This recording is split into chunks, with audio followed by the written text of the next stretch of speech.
Cristo. Para sempre seja louvada nossa Mãe Maria Santíssima. Amados irmãos e irmãs, celebramos o terceiro domingo da Quaresma. Nós estamos no ano A e nós ouvimos este Evangelho 3 em 3 anos, um longo Evangelho, mas longo também na sua riqueza, nos seus significados. Por isso, nós vamos nos ater a alguns pontos apenas, porque não daria tempo para nós entrarmos nos detalhes, até porque João traz sempre símbolos nos seus evangelhos, então temos algumas interpretações.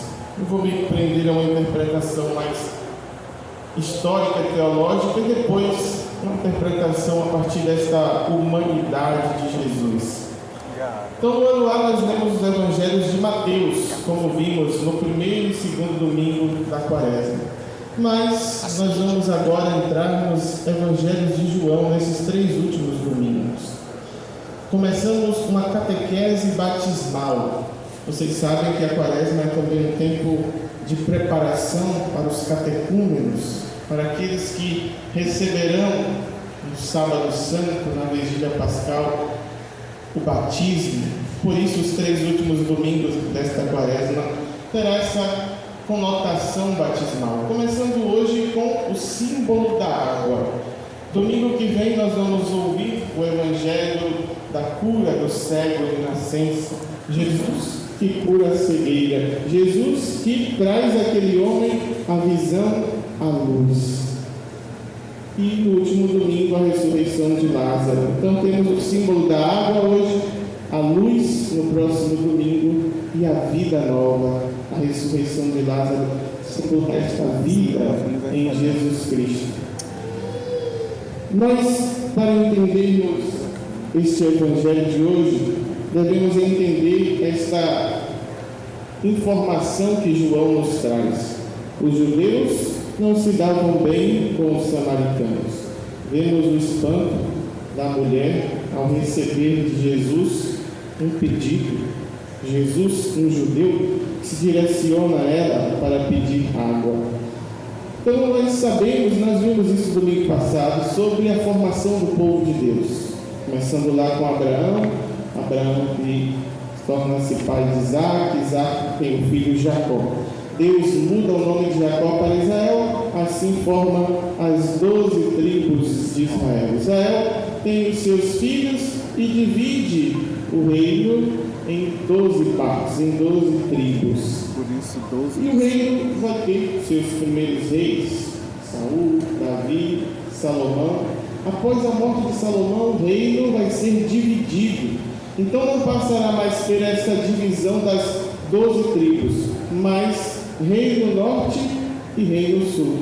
Jerusalém já era a capital do reino, mas com a divisão, Jerusalém fica para o Reino Sul. Então 10 dessas tribos vão ficar para o Reino Norte e escolhem a Samaria como capital do Reino Norte. Então nós temos Samaria como capital do Reino Norte, Jerusalém como capital do Reino Sul, Jerusalém que surge ali da tribo de Judá, onde estão os judeus. Depois de um tempo, 700 anos antes de Cristo, o Reino Norte é invadido pelos assírios. E os assírios vão trazer ali para aquela região da Samaria 5 nações diferentes.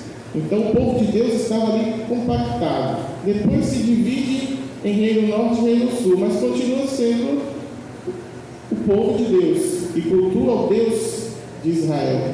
Mas agora, com a invasão dos assírios, vem 5 novos povos para esta região da Samaria, onde está o povo no Reino Norte.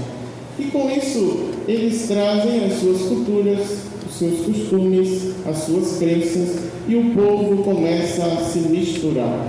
Tanto na linhagem familiar, porque vão começar a se relacionar, a se casar com esses povos estrangeiros, como também a mistura espiritual. Começam a cultuar os deuses desses 5 povos diferentes. Então, o povo não é mais um povo que cultua apenas o Deus de Israel, agora é um povo idólatra. E então o Reino Sul, onde estão os judeus, vão condenar esta mistura e não vão aceitar mais, não querem mais conta com este povo do Reino Sul, onde está a capital, a Samaria. Então os samaritanos, para eles, são pessoas que se misturaram, que não seguem mais ao Deus de Israel, são um povo idólatra. Então aqui começa, e essa é a principal diferença e motivação para esta rivalidade entre os judeus e os samaritanos. Vamos ter outras rivalidades, outras coisas. Por exemplo, o lugar que se adora a Deus. A gente vai ver a mulher conversando com Jesus hoje sobre isso. Você diz que em Jerusalém Jesus não mais aqui nem ali. Mas os samaritanos dizem, olha, o monte, o lugar para adorar a Deus é o Monte Garizim. E os judeus vão dizer, não, é no Monte Sinai, Monte Sião, que se deve adorar a Deus. Mais uma rivalidade, mais uma rixa. Os samaritanos acreditavam apenas na Torá, que é o Pentateuco, o livro da lei. Os judeus, lá no Reino Sul, vão dizer, não é somente a Torá, também os profetas e as tradições judaicas são importantes. Então, há essas diferenças, e isso vai causar uma rivalidade. Eles não se falavam, eles não se cumprimentavam, mas a principal causa é essa: por considerar os samaritanos idólatras, deixaram-se misturar. Então, essa é uma informação importante para a gente entender o contexto do Evangelho de hoje. Então, segura essa informação. E aí nós vemos no Evangelho esta mulher que pede a Jesus também da água. Como disse, nós estamos iniciando uma catequese batismal. Mesmo que onde não há batismo na vigília pascal, todo mundo renova, todos os fiéis renovam as suas promessas batismais. Então o que nós vemos aqui neste Evangelho é uma pagã pedindo a Jesus o batismo. O poço de Jacó é símbolo da pia batismal. Esta mulher pede a Jesus o batismo. Dá-me desta água. Ela simboliza todos estes pagãos.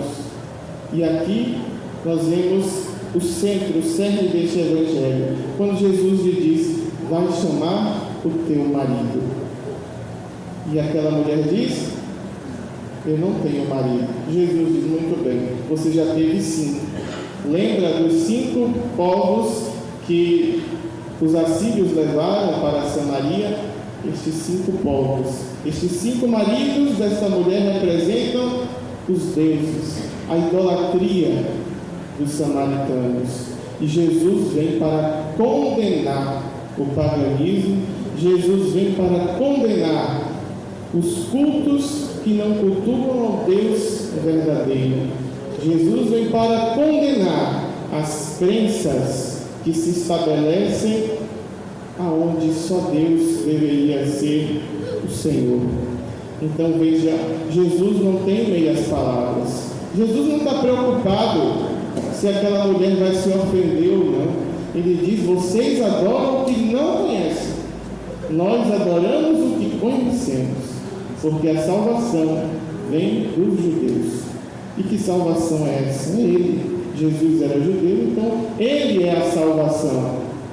Jesus deixa claro, esses cultos idólatras, essas crenças que vocês seguem, não servem para nada, não trarão nenhum bem para a vida do homem, porque só em mim está a salvação.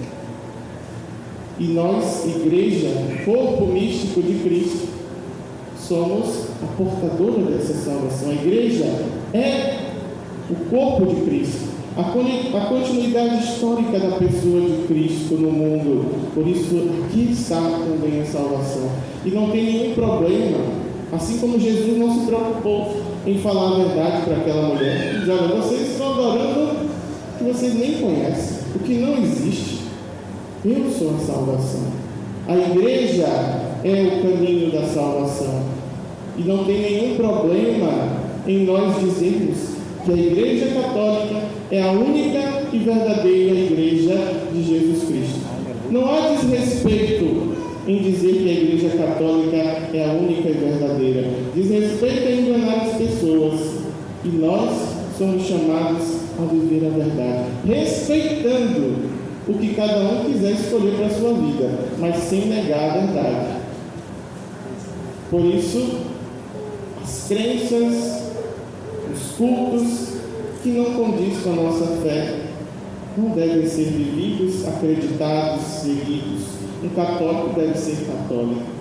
A gente respeita a escolha de cada um por sua crença, por sua seita, mas nós precisamos manter-nos naquilo que acreditamos. Então, se eu sou católico e ando aqui e ali, eu não sou católico coisa nenhuma, eu não sou nada. Estou adorando o que não conheço, diz Jesus.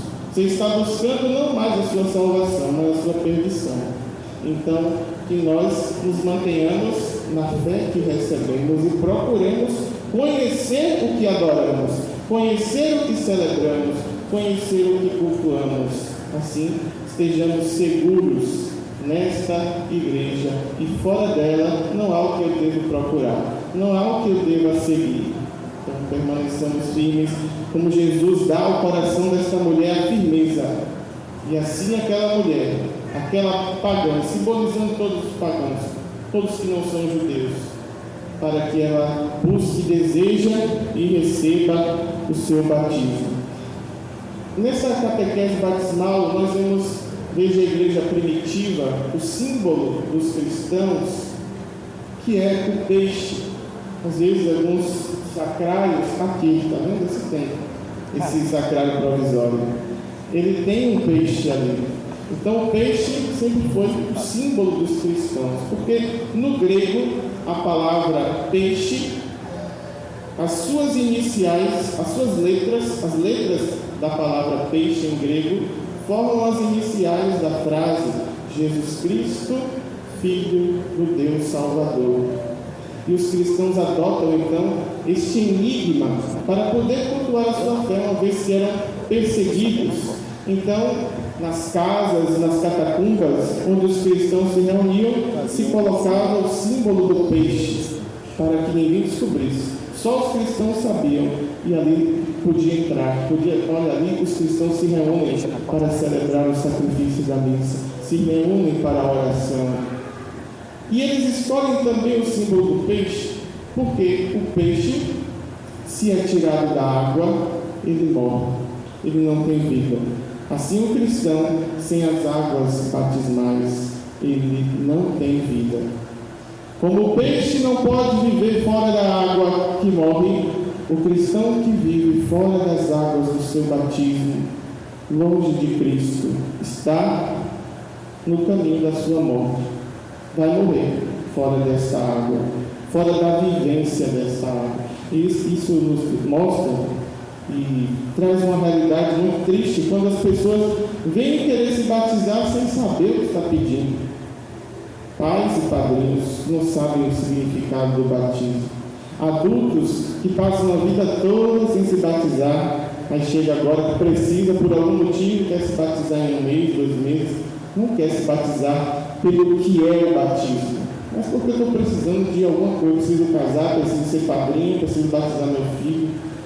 Ou muitos que são mergulhados nessa água, mas depois abandonam a fé. Precisamos rezar pela conversão dessas pessoas, mas aqueles que fora dessa água podem saber, não tem vida. As águas batismais, da vivência da fé que recebemos no batismo. E não somos batizados em qualquer fé. É a fé neste Jesus Cristo que se revela como a salvação. Neste Jesus Cristo. A fé nesta igreja em que tudo dela nós aprendemos e que tudo nós recebemos de Jesus Cristo. É nessa fé. Não somos batizados em qualquer fé. É na fé que Jesus assumiu como verdade, como única salvação e transmitiu aos apóstolos. A igreja conserva por todos os séculos. Santo Agostinho vai falar sobre esse pedido da sede de Jesus, esse pedido da água que Jesus faz, tenho sede. como a sede que ele tem da fé daquela mulher. Então, Jesus primeiro tem sede da fé daquela mulher, e depois ela tem também a sede da fé. Ela crê, ela pede o batismo e ela recebe a água viva. Recebe essa água, símbolo do Espírito Santo, símbolo da vida. Então nós vemos os discípulos chegar depois, a mulher deixa o seu cântaro, ou seja, o que ela tinha para pegar a água, ela deixa, porque ela não precisa mais daquela água, porque ela recebeu a água da vida. Ela recebeu o Salvador no seu coração, e por isso Jesus está alimentado, não do pão material. Os discípulos insistem para ele comer, e ele diz: não, eu tenho um alimento que vocês não conhecem. Jesus está com o coração alimentado, com o coração cheio, porque ele conquistou aquela mulher. E aqui marca o início da conversão dos pagãos ao cristianismo. Então tudo está ligado nesse processo de conversão dos pagãos. O campo já está dourado, Jesus já está preparando o terreno, e nós vamos ver depois de sua Páscoa os pagãos chegando à igreja, os pagãos chegando à fé, abraçando a fé, como já começam a abraçar aqui, depois que a mulher dá este testemunho. Partindo para uma interpretação mais humana da pessoa de Jesus Cristo, que olha com carinho o coração daquela mulher, nós vemos que este evangelho apresenta, essa cena acontece ao meio-dia. Meio-dia é a divisão do dia, entre a manhã e a tarde. Assim também acontece a divisão na vida daquela mulher, de uma manhã de pecados, de uma manhã que não deu certo, de uma manhã de erros. Jesus agora oferece uma tarde para acertar, para viver na sua graça, porque ele sabe que um erro cometido na vida não deve se transformar numa vida de erros. Jesus dá àquela mulher a chance de voltar para si mesma, porque era uma mulher perdida, desorientada, uma mulher que já teve 5 maridos e o que tem agora não é dela, ou seja, ela vive no adultério, é uma pecadora, é uma mulher condenada pela sociedade, é uma mulher rejeitada, porque na cultura judaica não é a mulher que pede o divórcio, é o homem. Então, se ela já teve 5, ela já foi 5 vezes rejeitada pelos maridos, e agora ela está vivendo com um que nem dela é. Então, é uma mulher que já está cansada dos julgamentos, das acusações, por isso ela vai ao meio-dia. Ninguém vai ao meio-dia, no ponto alto do sol quente, buscar água. Portanto, que não tem ninguém lá. A mulher escolhe um horário que não tem ninguém, porque ela não quer encontrar mais ninguém. Ela não quer mais encontrar olhares que a finalizem naquilo que ela é. Então Jesus se antecipa nesta hora para encontrá-la. E ela já está tão ferida que já está com seu coração armado. Jesus chega para falar com ela, e ela sabe que uma mulher não pode falar com um homem na rua. Na cultura judaica, a mulher só pode falar em casa com seu marido. E ela já vai dizendo: como que você vem pedir de beber a mim, uma mulher samaritana? Os samaritanos já não se dão bem com os judeus, e ainda um homem vir falar. Então ela já está na defensiva, porque um coração ferido está o tempo todo na defensiva. Por isso nós devemos curar o nosso coração, as nossas feridas, para que não fiquemos principalmente contra Deus nesta defensiva. E aí então Jesus vai apontar para aquela mulher um futuro novo, um futuro glorioso. Mas antes ele aponta as renúncias que ela precisa fazer para alcançar esse futuro. Jesus tem uma água para dar, uma água viva, não uma água parada, que dá bem, que dá bicho, que suja, é uma água que corre, que joga para a vida eterna. Mas antes, você tem que sair dessa vida, porque esse marido não é seu. Mas antes você precisa se converter do seu pecado. Jesus oferece a possibilidade, mas antes mostra a renúncia que ela precisa fazer para alcançar. E aquela mulher então reconhece-se nas palavras, no olhar de Jesus, na presença de Jesus. E assim nós também precisamos sempre nos reconhecer, assumir quem somos, assumir o que precisamos renunciar e converter em nós para também experimentarmos desta água viva. E Jesus mexe nos afetos daquela mulher. Nós sabemos, como disse, uma mulher rejeitada, ferida. O número 7 na Bíblia, como sabemos, é o número da perfeição. Quantos maridos tinha aquela mulher? Já teve? 5. Como que ela tem agora que não é dela? 6. Agora chegou o 7º, o perfeito, o definitivo, aquele que não vai abandoná-la, aquele que não vai usá-la, aquele que não vai rejeitá-la. Jesus é aquele que chega na nossa vida para ficar, aquele que chega na nossa vida para nos devolver quem somos. Porque muitas pessoas que passam nas nossas vidas nos roubam de nós mesmos. Jesus ensina que o amor não rouba, o amor devolve a nós mesmos quem somos. O amor dá significado à nossa vida. Jesus devolve aquela mulher para ela mesma, e assim é cada encontro que fazemos com Jesus. Na oração, na adoração ao Santíssimo, na Santa Missa, Jesus nos devolve a nós mesmos. A dignidade perdida pelo pecado, pelo mundo, pelas pessoas que passam em nossa vida.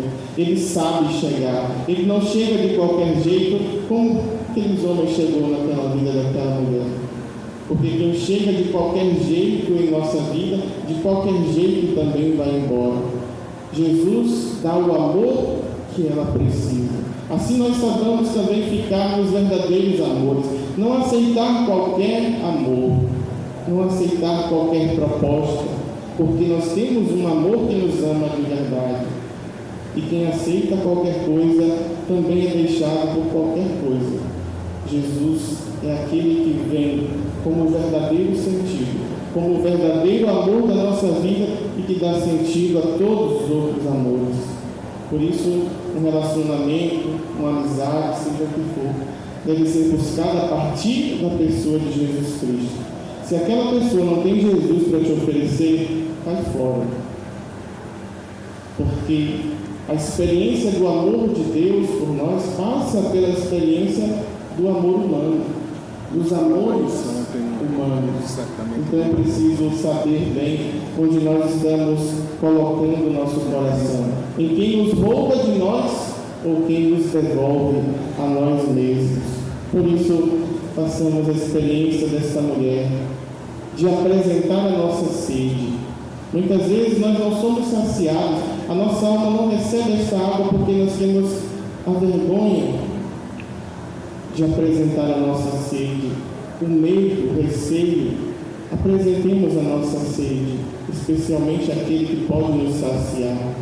Não deixemos que o nosso coração se prostitua como o coração desta mulher, trocando Deus por tantos outros senhores, por tantos outros deuses em nossas vidas, que nós nos ancoremos no seu amor, deixemos ser saciados por esta sede em Deus, na sua palavra, sobretudo na Eucaristia, aonde nós somos saciados, vivendo o nosso batismo, as águas que nos lavaram, e fora dessa água somos peixes que tendem a morrer. Por isso, vivamos a nossa fé, vivamos o nosso batismo, e possamos também deixar que Jesus sacie a sua sede em nós, porque Ele tem sede do seu coração, Ele tem sede que você tenha sede dele.